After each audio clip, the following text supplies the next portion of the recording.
बिस्मिल्लाहिर्रहमानिर्रहीम अस्सलाम वालेकुम वरहमतुल्लाहि वबरकातुहू। कौम के पास सिर्फ 6 दिन बाकी हैं।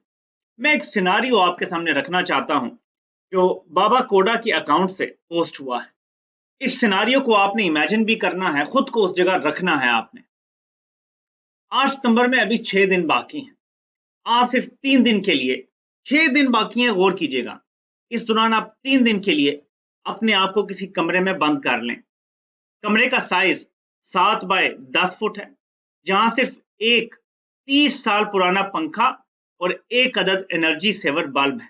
इसी कमरे के एक कोने में टॉयलेट है, जहां आपने नहाना भी है। आपके पास ना ही कोई मोबाइल फोन है, ना ही आपके पास टीवी है जो केबल के चैनल दिखा सके, ना आपके पास कोई कंप्यूटर है। 3 दिन के लिए अपने आप को इस कैद तन्हाई में रखें। एक ऐसी कैद जिसमें किसी को आपसे बात करने की भी इजाजत नहीं है। सिर्फ 3 दिन के लिए 6 सितंबर से पहले खुद को इस पोजीशन में रखें और अंदाजा लगाएं कि ये कितनी बड़ी और अजियतनाक सजा है। अब अपने आप को तसव्वुराती तौर पर अडयाला जेल में ले जाएं, जहां सारी उम्र शहजादों की तरह जिंदगी गुजारने वाला इमरान खान 13 माह से इससे भी बदतर हालात में जेल काट रहा है। 8 सितंबर में अभी 6 दिन बाकी हैं। इन 6 दिनों में अपनी तरजीहात का तयन कर लें, फैसला कर लें कि आपको इमरान खान की आज़ादी चाहिए या अपनी नस्लों की गुलामी, जिसने अपनी जवानी और बुढ़ापे के कीमती तरीन दिन कौम की आज़ादी के लिए खपा दिए। इसे आपकी ज़रूरत है। 8 सितंबर में 6 दिन बाकी हैं, फैसला जल्द कर लें। ये नाज़रीन ऐसी तहरीर है जो पूरी कौम को झंझोड़ने के लिए काफी होनी चाहिए। इमरान खान की कैद का मतलब है आपके बच्चों का मुस्तकबिल भी उसके साथ कैद है। इमरान खान को आजाद करवाना है तो 8 सितंबर के जलसे में पूरी कौम ने शिरकत करनी है, लेकिन कौम की शिरकत इमरान खान को आजाद नहीं करवाएगी, आपके बच्चों के मुस्तकबिल को आजाद करवाएगी। इमरान खान किसी तरह भी किसी डील के तहत बाहर नहीं आएंगे, ना उन्हें कंपनी खुद छोड़ेगी, ना अदालतें ऐसे छोड़ेंगी। हाँ, अवामी दबाव जब बहुत ज्यादा बनेगा, फिर प्रेशर आएगा अदालतों पर, सिस्टम पर, फिर जाके इमरान खान की रिहाई होगी। ये प्रेशर बनाने के लिए अवामी नंबर्स दिखाना जरूरी होता है।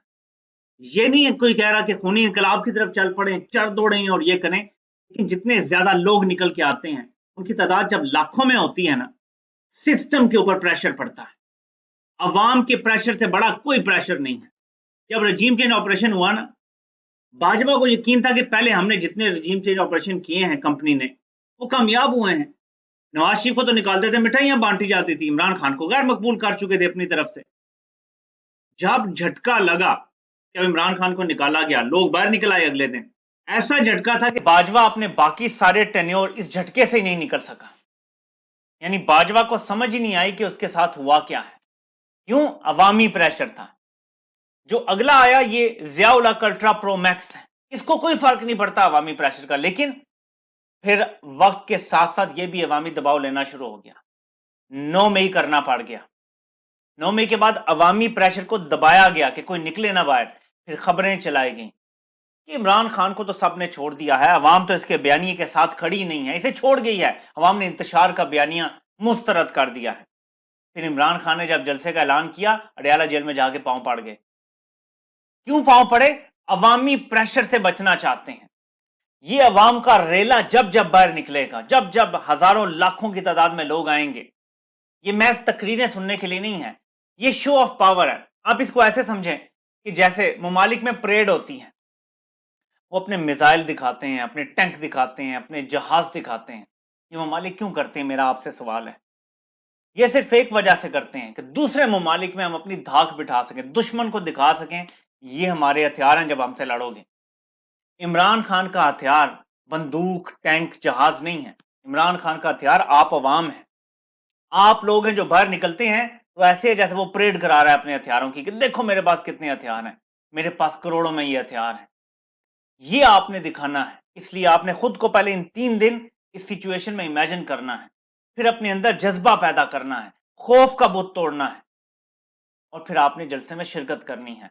क्योंकि ये जलसा किसी सियासत के लिए नहीं है, یہ آپ کے حقوق کے لیے، اس ٹائم پاکستان میں آئین معطل ہے، آپ کے حقوق معطل ہیں، کسی جگہ پولیس آپ کو پروٹیکٹ کرنے کے لیے تیار نہیں ہے، کسی جگہ آپ کے باقی ادارے آپ کو پروٹیکٹ کرنے کے لیے تیار نہیں ہیں، بلکہ آپ کا استحصال کر رہے ہیں سارے مل کے۔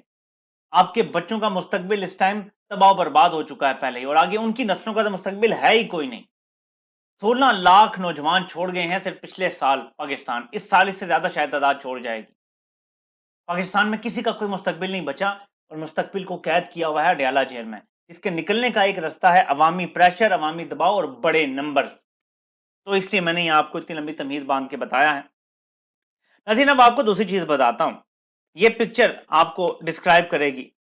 قاضی فائزہ کہتے ہیں میرے دور میں عدلیہ کی آزادی میں کوئی مداخلت نہیں ہوئی، ٹھیک ہے، لیکن آپ نے اس پکچر کو دیکھنے کے بعد ایک سیناریو سمجھنا ہے۔ قاضی فائزہ کے خلاف ریفرنس آیا، آج تک قاضی صاحب نے منی ٹریل نہیں دی کہ پیسہ کمایا کہاں سے تھا۔ یہ بتا دیا بینک سٹیٹمنٹ میں کہ پیسہ پاکستان سے باہر گیا تھا، یا کس لیے تھا، بچوں کی شاید پڑھائی وغیرہ کے لیے وہاں پہ پھر جائیدادیں خرید لی گئیں، کیونکہ بظاہر تو ہمارے سامنے یہ صورتحال ہے۔ لیکن قاضی صاحب کی جو پراپرٹیز لنڈن کی نکلی تھی نا، یا ان کی اہلیہ کی یا فیملی کی، وہ رپورٹڈلی کہیں بھی ڈکلیئرڈ نہیں تھی پاکستان میں، کیس جینون تھا۔ قاضی صاحب نے ایک کیس صرف اس بنیاد پہ ختم کروایا تھا، اور ان کے کیس میں یہ بات طے ہو گئی کہ اگر بدنیتی کی بنیاد پہ جج کے خلاف ثبوت اکٹھے کیے جائیں تو پھر کیس نہیں بنتا۔ اب طارق محمود جہانگیری صاحب کا آپ معاملہ دیکھ لیں، اور وہ انشاءاللہ لڑیں گے، مجھے لگتا ہے وہ لڑیں گے، انہوں نے نہ لڑنا ہوتا تو یہاں تک نوبت نہ آتی، وہ اپنا کیس لڑیں گے۔ طارق محمود جہانگیری صاحب سے رابطے کیے گئے، کہا گیا ہاتھ تھولا رکھیں، ٹریبونل کے معاملے میں ہاتھ تھولا رکھیں۔ انہوں نے کہا جی نہیں، میں آئین سے اور قانون سے پیچھے نہیں ہٹوں گا، جو کرنا ہے آپ نے کر لیں۔ انہوں نے کیا کیا، جا کے ان کی ڈگری جو اصلی ڈگری تھی جعلی قرار دے دی۔ قاضی صاحب کے تو ساتھ ڈکلیئر نہیں تھے، پھر بھی کیس نہیں چلا، ان کی اصلی ڈگری کو جعلی قرار دے دیا گیا، بندوں کو اغوا کیا گیا، ڈرایا گیا۔ پروفیسر ریاض کو اغوا کیا گیا، باقیوں کو ڈرا دیا گیا سنڈیکیٹ میں کہ تمہاری بھی باری آئے گی، تو جیسے نہیں کہتے کوا لٹکا دینا مار کے، پروفیسر ریاض وہ کوا بن گئے جنہیں اسٹیبلشمنٹ نے غائب کیا اور باقیوں سے فیصلہ کروا لیا۔ لیکن آئین کی کھلم کھلا خلاف ورزی ہے، آئین فیئر ٹرائل کا موقع دینے کا کہتا ہے، آرٹیکل 10A ہے شاید جو فیئر ٹرائل کی بات کرتا ہے۔ یہ جو سنڈیکیٹ، یہ جو رولز ہے نا، اس میں سنا جاتا ہے، جس کی ڈگری جعلی ہونے کا خدشہ ہوتا ہے اس کو یہ سنتے ہیں، اس کا موقف لیا جاتا ہے، نہیں لیا گیا۔ طارق محمود جہانگیری صاحب کو نہیں بلایا گیا یا ان کا موقف نہیں لیا گیا، یہ ون سائیڈڈ سارا کچھ کر کے اور کہا جی ان کی ڈگری جعلی ہے۔ جب یہ سپریم جوڈیشل کونسل میں معاملہ جائے گا اور اس کو طارق محمود جہانگیری صاحب سپریم کورٹ میں چیلنج کریں گے، کمیٹی اگر ختم نہیں ہوتی، میں آپ کو یقین دلاتا ہوں کہ ایک تگڑا بینچ بنے گا سپریم کورٹ کا، اور سپریم جوڈیشل کونسل کو روک دے گا کام کرنے سے، کم از کم مجھے جو بات سمجھ آتی ہے، انلیس یہ کمیٹی کو تبدیل کر دیں ابھی۔ کیونکہ اگلی چیز یہ ہے کہ قاضی صاحب اپنی ایکسٹینشن کے لیے حکومت کو پیغام بھیج چکے ہیں، اور وہ پیغام یہ ہے، اور جو رانا ثناء اللہ نے واضح کر دیا ہے کہ میں اکیلا ایکسٹینشن نہیں لوں گا، سب کی عمر بڑھا دو، جو میں آپ کو بات سب سے پہلے بتا چکا ہوں۔ یہ خبریں بعد میں آتی ہیں، ہم اپنا تجزیہ دیتے ہیں انسانوں کو ریڈ کر کے۔ فار ایگزامپل، مجھے پتا ہے کہ قاضی صاحب ایک ایول نیکسس کا حصہ ہیں، وہ کیا کریں گے، کیسے کاروائی ڈالیں گے جس میں آئینی بھی نظر آئے لیکن کام بھی ہو جائے۔ وہ ایک ہی طریقہ تھا کہ سب ججوں کی عمر بڑھا دو، اور میں نے آپ کو یہ 2-3 مہینے پہلے بتا دیا تھا۔ نجم سیٹھی صاحب نے تو بھی 2-3 ہفتے پہلے کہا جی کہ ہاں نون لیگ کو انہوں نے کہا ہے کہ میں ایسے ایکسٹینشن ہو کہ سب ججوں کی عمر بڑھ جائے تو بس پھر ٹھیک ہے۔ میں نے آپ سے کہا تھا کہ یہی کرے گا، یہ ایسا بندہ ہے کہ یہ کہتا ہے کہ ایک نقاب چڑھا رہے کہ دیکھیں جی اب تو پارلیمنٹ نے کر دیا ہے، پارلیمنٹ سپریم ہے، انہوں نے سب ججوں کی عمر بڑھا دی، تو میں انکار کیسے کر سکتا ہوں؟ بھئی آپ انکار کر سکتے ہیں، آپ کہیں جی کہ مجھے بینیفٹ مل رہا ہے، میں بھی جانے والا ہوں، تو ایسا لگے گا کہ عمر سب کی بڑھائی جا رہی ہے، مجھے فائدہ ہو رہا ہے، کیونکہ باقی صاحب تو بعد میں ریٹائر ہوں گے، ریٹائر تو میں نے ابھی ہونا ہے، میں ریٹائر ہو جاتا ہوں وقت پہ، جو اس آئینی ترمیم کا اطلاق ہے یہ بعد والوں پر ہوگا، پھر تو میں تیار ہوں، ٹھیک ہے کر لیں، پھر منصور علی شاہ صاحب کا ٹینیور 6 سال کا کر دیں، ٹھیک ہے، مجھے تو کوئی اعتراض نہیں ہے۔ لیکن قاضی فائز عیسیٰ صاحب یہ ٹیکنیکل ایکسٹینشن لینے کی چلاکیاں چھوڑ دیں۔ کمپنی کے بڑے ٹاؤٹ نے، جو آج کل کمپنی کا سب سے قریبی ٹاؤٹ ہے، منا جو ہے، وہ کہتا ہے کہ قاضی صاحب کی ایکسٹینشن ابھی بھی ٹیبل پر موجود ہے، مطلب کہ معاملات چل رہے ہیں۔ رانا ثناء اللہ نے کہا جی بالکل آئینی ترمیم کے نمبر پورے ہوئے تو حکومت کرے گی آئینی ترمیم، اس کا مطلب ہے کہ ابھی بھی ایڑی چوٹی کا زور لگایا جا رہا ہے کہ قاضی صاحب کی ایکسٹینشن جو ٹیکنیکل ایکسٹینشن ہوگی، جس میں ریٹائرمنٹ کی عمر 65 سے 68 کر دی جائے گی، اور قاضی صاحب جو 65 کے پورے ہوتے ہوئے ریٹائر ہو رہے ہیں وہ 68 تک پھر چیف جسٹس رہیں گے۔ ادھر قاضی صاحب چیف جسٹس رہے تو پاکستان کے نظام کا پھر اللہ حافظ ہے۔ قاضی صاحب کا جانا اس ملک کی بقا کا पहला कदम है जो हम उस तरफ उठाएंगे। पूरी कौम 26 अक्टूबर को यौम तशक्कुर मनाने का इंतजार करे अगर काजी साहब रिटायर होते हैं। ये मैं आपको अभी से आइडिया प्लांट कर रहा हूं, आप भी इसको फैलाएं। हमने यौम तशक्कुर मनाना है इंशाल्लाह ताला, हमने नवाफिल अदा करने हैं, हमने बाहर निकलना है और पाकिस्तान की आज़ादी का नारा लगाना है कि हमें एक डिक्टेटर से आज़ादी मिली है। ये एक डिक्टेटर है, याद रखें। डिक्टेटर सिर्फ वर्दी में नहीं आते, डिक्टेटर तराजू वाले भी होते हैं। ये ज़िया-उल हक से बड़ा डिक्टेटर साबित हुआ है पाकिस्तान के लिए। इसने एक साल में पाकिस्तान को वो नुकसान पहुंचाया जो ज़िया-उल हक भी नहीं पहुंचा सका। तो ऐसे बंदे से अगर हमारी जान छुटती है, पूरी कौम को शुक्राने के नफल अदा करने चाहिए। नाज़रीन, मैं डॉक्टर आफिया पे बात करने से पहले एक हिस्टोरिक फैक्ट आपको बताना चाहता हूं। कंपनी और नून लीग का बयानिया है कि इमरान खान को ऑक्सफोर्ड का इलेक्शन लड़ने से रोकना चाहिए, ऑक्सफोर्ड को खुद ही इनकार कर देना चाहिए या लोगों को वोट देने से इनकार करना चाहिए, क्योंकि इमरान खान तालिबान को सपोर्ट करता है। एक मिनट, नवाज शरीफ की 2/3 वाली अस्करी हुकूमत जब 1997 में आई थी ना, पूरी दुनिया में सबसे पहले पाकिस्तान ने तालिबान की हुकूमत को एक्सेप्ट किया था। तालिबान दोस्त तो सबसे ज्यादा नून लीग है और एस्टेब्लिशमेंट है। ये क्या बातें कर रहे हैं? हाँ, मैं आपको फर्क बताता हूं। इमरान खान ने हमेशा कहा कि बातचीत के जरिए मसला हल कर लो। क्या अमेरिका का इमरान खान ने मसला हल नहीं करवाया? 20 साल इमरान खान कहता रहा अमेरिका को बात करो। जब इमरान खान की हुकूमत आई, ट्रंप की हुकूमत थी, बातचीत हुई, इमरान खान और ट्रंप के आपस में राब्ते हुए, अमेरिका की फौज निकल गई वहां से। हुआ ना, इमरान खान सच्चा साबित हुआ ना। बलोचिस्तान में आप मुझे बताएं क्यों शोरिश है? सबसे ज्यादा हमले तो बलोचिस्तान में हो रहे हैं। इमरान खान ने BLA का फेवर में कब बात की है? चलें, आप कह सकते हैं कि वो कहते हैं तालिबान से आप मुज़ाकरात करें। उन्होंने कब कहा है कि BLA के साथ आप उनके ऑफिस खोलें या बात करें? ये जो आप उनके खिलाफ बयानियां बनाते, आपसे बलोचिस्तान क्यों नहीं कंट्रोल हो रहा? 70 साल से आपने बलोचिस्तान में तो किसी और को हुकूमत करने ही नहीं दी। वहां पे तो आप फॉर्म 47 का निजाम चलाए हुए हैं। और मैं आपको ये शुरू से बता रहा हूं कि बलोचिस्तान में तो इलेक्शन होते ही नहीं है। वहां तो कंपनी अपने टाउट बिठा देती है सामने बस, क्योंकि उन्होंने वहां के मादनियात पे कब्जा किया हुआ है, स्मगलिंग का सारा बिजनेस चल रहा है। क्यों नहीं से ठीक होता? बताए ना मुझे। इसकी वजह यह है कि आपका निजाम गलत है। जब अमेरिका ने भी इमरान खान की बात मानी, अमेरिका भी अफगानिस्तान से बच के निकल गया। आप भी इमरान खान की बात मानेंगे, बलूचिस्तान में भी अमन होगा, हमारे कबायली इलाकों में भी अमन होगा, हमारा बॉर्डर भी ठीक हो जाएगा। आप एक दफा उस बंदे की, मर्द कलंदर की बात मान के देखें। वो मेरे एक साथ होता था बंदा, जब मैं क्लिनिक किया करता था, नेक्स्ट वाली शॉप उसकी थी। तो वो कहता था कि मनने वाले दिन थे, ये जमिया ही नहीं।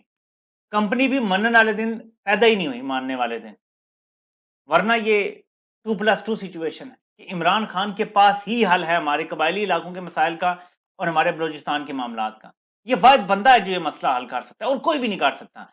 सिर्फ कंपनी पीछे हट जाए और इमरान खान को डील करने दें इन मसाइल से। लेकिन क्या ये मसाइल हल नहीं करना चाहते? तो ये याद रखें कि जब ये प्रोपेगेंडा करते हैं कि रुश्दी के साथ इमरान खान नहीं गया, गुस्ताख के साथ, तो इसलिए इसको ना बनाओ चांसलर। दूसरा कहते हैं ये तालिबान का हमायती है, इसलिए चांसलर ना बनाओ। तीसरा कहते हैं कि ये बड़ा जो है ना औरतों को पर्दे करने का कहता है, तो इसको चांसलर ना बनाए। कम से कम आप तो ये बातें ना करें ना, दूसरे मुल्क वाले ये बात करें तो फिर बात बनती भी है। आप ये बातें कर रहे हैं, चले बाकी सारे कम से कम रुश्ती के हवाले से तो खबर ना शेयर करते, कुछ शर्म कर लेते। बहरहाल, तो नाज़रीन, इस्लामाबाद हाई कोर्ट से जस्टिस इजाज जो हैं, उन्होंने जरा हुकूमत को थोड़ा सा झटका दिया है, और ये बड़ा जबरदस्त 440 वोल्ट का झटका है। मैं आपको बताता हूँ। डॉक्टर आफिया सिद्दीकी की रिहाई और वतन वापसी की दरख्वास्त पर समाअत के दौरान जस्टिस सरदार एजाज इसाक खान ने एडिशनल अटार्नी जनरल की 5 हफ्तों की मोहलत की इस्तदा मुस्तरद करते हुए कहा कि मैं 1 हफ्ते से आगे का वक्त नहीं दूंगा। काबीना इजलास बुलाना है, जो भी करना है करें। समझें, ये आर्मी चीफ की मुद्दत मुलाजमत में तोसी का केस है। यह हुकूमत को कहा है जज ने कि डॉक्टर आफिया सिद्दीकी के मामले में हुकूमत क्या कर रही है, आप हमें बताएं 1 हफ्ते में। उसने कहा जी 5 हफ्ते दे दें, उसने कहा जी 5 हफ्ते नहीं मिलेंगे। सरदार इजाज इसहाक खान ने कहा व्हाइट हाउस को डॉक्टर आफिया सिद्दीकी के लिए रहम की अपील करते हुए हुकूमत इतना डर क्यों रही है? वीजे लगवाने और वजारत की सतह के कामों में हुकूमत ताउन करती है, लेकिन जब पॉलिसी फैसलों की बात आए तो खौफ नजर आता है। मुझे समझ नहीं आ रही किस बात का डर है।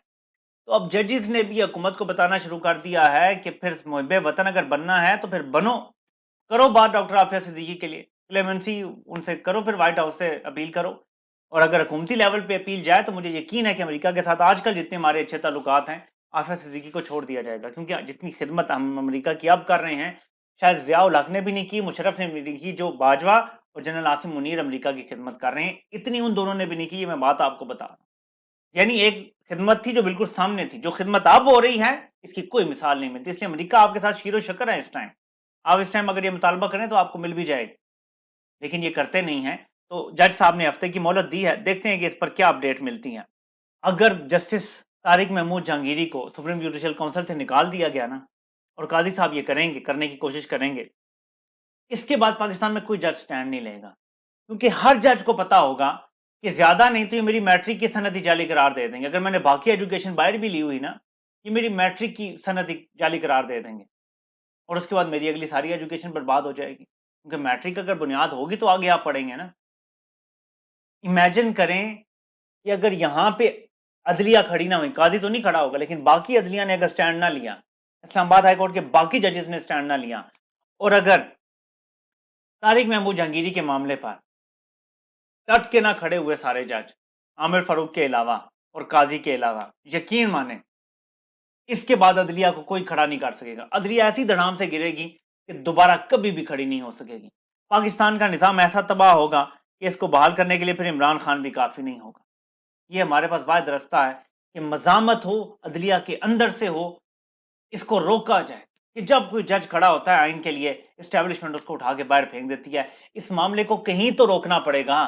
منصور علی شاہ صاحب اور منیب اختر صاحب، آپ پر بہت بھاری ذمہ داری ہے، لیں سموٹو اور تمام عدلیہ کے ججز کو بلائیں، لوور جوڈیشری کے ججز کو بلائیں اور کہیں جی ہم سب کے بیانات ریکارڈ کروائیں گے، یہاں پہ سب کو تحفظ دیا جائے گا ہماری طرف سے، سٹینڈ لیں، کھڑے ہوں، فائر وال بنائیں، کمپنی کو بتائیں کہ تمہارے باپ کا راج نہیں ہے، یہ آپ کو کرنا پڑے گا، ہمت کریں، قوم آپ کے ساتھ کھڑی ہے، آپ اعلان کریں کہ اس ملک میں احتجاج کرنے کی سب کو آزادی ہے پرامن، ہم پروٹیکشن دیں گے آپ کو، بلینکٹ اجازت دیں آپ لوگوں کو، یہ کریں، اپنے ساتھ عوامی سپورٹ کھڑی کریں اور کمپنی سے ٹکرا جائیں، یقین مانیں یہ واحد رستہ ہے، ورنہ یہ خونخوار درندہ، یہ اژدہا پاکستان کو نکل جائے گا، میں آپ کو بتا رہا ہوں۔ آپ سے انشاءاللہ پھر ملاقات ہوتی ہے، اللہ پاک آپ سب کا حامی و ناصر ہو، آپ سب کو سننے کا بہت بہت شکریہ۔